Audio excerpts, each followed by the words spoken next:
موجودہ صدی میں جنوب ایشیا میں کئی ایسے مسلمان رہنما پیدا ہوئے جنہوں نے اپنی ساری قوتیں قوم کی بھلائی اور ترقی کے لیے وقف کر دیں۔ ان رہنماؤں میں قائد اعظم محمد علی جناح سب سے زیادہ مشہور ہیں۔ قائد اعظم 25 دسمبر 1876 سن کو پیدا ہوئے۔ ابتدائی تعلیم سندھ مدرسۃ الاسلام اور کرسچن مشن اسکول کراچی میں حاصل کی۔ اس کے بعد انگلستان چلے گئے اور وہاں سے قانون کی اعلیٰ تعلیم حاصل کرنے کے بعد وطن واپس آ گئے۔ اس وقت ان کی عمر 20 برس کی تھی۔ وطن واپس پہنچ کر انہوں نے ممبئی ہائی کورٹ میں وکالت شروع کی۔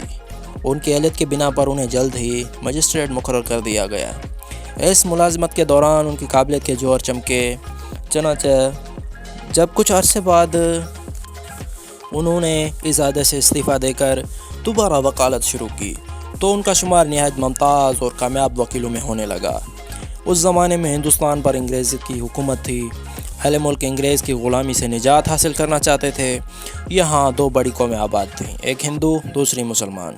دونوں قومیں انگریزوں سے چھٹکارا پانے کی جدوجہد کر رہی تھی۔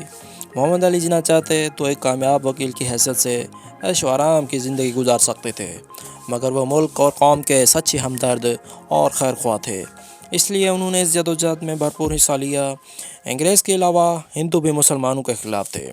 ہندو چاہتے تھے کہ انگریز کے جانے کے بعد وہ ملک میں ہندو راج قائم کریں اور مسلمانوں کو اپنا غلام بنا لیں۔ جب محمد علی جناح کو یقین ہو گیا کہ ہندو کی نیت صاف نہیں ہے تو وہ مسلمانوں کے سیاسی جماعت مسلم لیگ میں شامل ہو گئے۔ مسلمانوں کو اس خطرے سے آگاہ کیا اور انہیں دعوت دی کہ مسلم لیگ میں شامل ہو کر اپنی آزادی کے لیے بھرپور کوشش کریں۔ دیکھتے ہی دیکھتے مسلمان مسلم لیگ کے جھنڈے تلے جمع ہو گئے۔ انہوں نے محمد علی جناح کو قائد اعظم کے لقب سے پکارنا شروع کیا اور ان کے رہنماؤں میں آگے بڑھے۔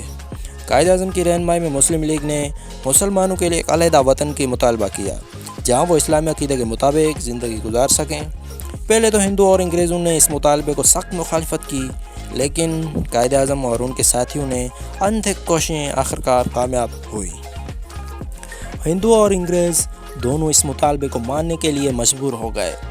14 اگست 1947 سن کو مسلمانوں نے پاکستان کے نام سے ایک آزاد ملک حاصل کر لیا۔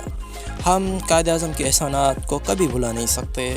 انہوں نے ہمیں غلامی سے نجات دلائی۔ ان پر اللہ تعالیٰ کی کرونۂ رحمتیں ہوں۔